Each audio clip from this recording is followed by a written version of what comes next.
Hello, listening squirrels. Went to bed really late again. Well, 2-ish. Woke up at 7-ish to get to the parade. My girls are gone. So if you would help me pray for travel mercies for them, I sure would appreciate it. They got a long 13-hour drive ahead of them. Well, they just started, so. Anyway, we are on chapter 6 called Polishing Mac. Please, could I say one word? Was the question 3 times repeated before a rough head bobbed out from the grotto of books in which Mac usually sat when he studied. Did anyone speak? He asked, blinking in the flood of sunshine that entered with Rose. Only 3 times, thank you. Don't disturb yourself, I beg, for I merely want to say a word, answered Rose as she prevented him from offering the easy chair in which he sat. I was rather deep in a compound fracture and didn't hear. What can I do for you, cousin? And Mac shoved a stack of pamphlets off the chair near him with a hospitable wave of the hand that sent his papers flying in all directions. Rose sat down, but did not seem to find her word an easy one to utter, for she twisted her handkerchief about her fingers in embarrassed silence till Mac put on his glasses, and after a keen look asked soberly, "Is it a splinter, a cut, or a whitlow, ma'am?" "It is neither. Forget your tiresome surgery for a minute and be the kindest cousin that ever was," answered Rose, beginning rather sharply and ending with her most engaging smile. "Can't promise in the dark," said the wary youth. "It's a favor, a great favor, and one I don't choose to ask any of the other boys," answered the artful damsel. Matt looked pleased and leaned forward, saying more affably, "Name it, and be sure I'll grant it if I can." "Go with me to Mrs. Hope's party tomorrow night." "What?" And Mac recoiled as if she had put a pistol to his head. "I've left you in peace a long time, but it is your turn now, so do your duty like a man and a cousin." "But I never go to parties," cried the unhappy victim in great dismay. "High time you began, sir." "But I don't dance fit to be seen." "I'll teach you. My dress coat isn't decent, I know. Archie will lend you one he isn't going." "I'm afraid there's a lecture that I ought not to cut." "No, there isn't. I ask Uncle. I'm always so tired and dull in the evening. This sort of thing is just what you want to rest and freshen up your spirits." Mac gave a groan and fell back vanquished, for it was evident that escape was impossible. "What put such a perfectly wild idea into your head?" he demanded rather roughly, for hitherto he had been left in peace, and this sudden attack decidedly amazed him. "Sheer necessity, but don't do it if it's so very dreadful to you. I must go to several more parties because they are made for me, but after that I'll refuse, and then no one need to be troubled with me." Something in Rose's voice made Mac answer penitently, even while he knit his brows in perplexity. "I don't mean to be rude, and of course I'll go anywhere if I'm really needed, but I don't understand where the sudden necessity is. With 3 other fellows at command, all better dancers and beaux than I am. I don't want them, and I do want you, for I haven't the heart to drag Uncle out any more. And you know I never go with any gentlemen but those of my own family. Now look here, Rose, if Steve has been doing anything to tease you, just mention it and I'll attend to him," cried Mac, plainly seeing that something was amiss and fancying that Dandy was at the bottom of it, as he had done escort duty several times lately. No, Steve has been very good, but I know he'd rather be with Kitty Van, excuse me. So, of course, I feel like a marplot, though he's too polite to hint it. What a noodle that boy is, but there's Archie. He's steady as a church and has no sweetheart to interfere, continued Mac, bound to get at the truth and half suspecting what it was. He's on his feet all day, and Aunt Jessie wants him in the evening. He does not care for dancing as he used. And I suppose he really does prefer to rest and read, Rose might have added, and hear Phoebe sing, for Phoebe did not go out as much as Rose did, and Aunt Jessie often came to sit with the old lady when the young folks were away, and of course dutiful Archie came with her so willingly of late.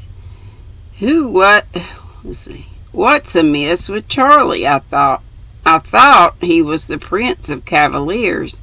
Annabelle says he dances like an angel, and I knew a dozen mothers couldn't keep him at home of an evening.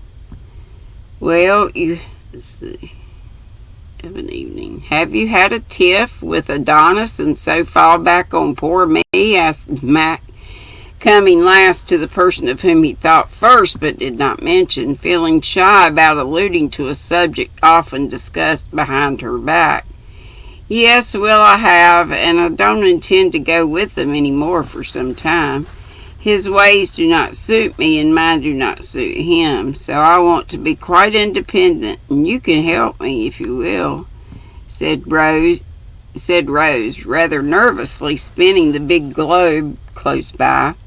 Mac gave a low whistle, looking wide-eyed all in a minute as he said with a gesture, golly, Bob, as if he brushed a cobweb off his face. Now, see here, cousin, I'm not good at mysteries and shall only blunder if you put my blindfold into any nice maneuver. Just tell me straight out what you want, and I'll do it if I can. Play I'm uncle and free your mind somehow. No, free your mind. Come now. Lord help. He spoke so kindly, and the honest eyes were so full of merry goodwill that Rose thought she might confide in him, and answered as frankly as he could desire. You're right, Mac. And I don't mind talking to you almost as freely as to Uncle, because you're such a reliable fellow. Such a reliable fellow. Where did that go? Oh my gosh. I need to lose my place. Reliable fellow. And won't think me silly for trying to do what I believe to be right. Charlie does, and so makes it hard for me to hold to my resolutions. I want to keep early hours, dress simply, and behave properly, no matter what fashionable people do. You will agree to that, I'm sure, and stand by me through thick and thin for principle's sake. I will, and begin by showing you that I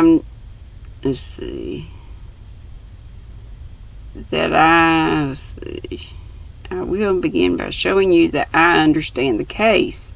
I don't wonder you are not pleased, for Charlie is too presuming, and you do need someone to help you head him off a bit, hey, cousin? What a way to put it, and Rose laughed in spite of herself, adding with an air of relief, that is it, and I do want someone to help me, help make him understand that I don't choose to be taken possession of in that lordly way as if I belonged to him more than to the rest of the family.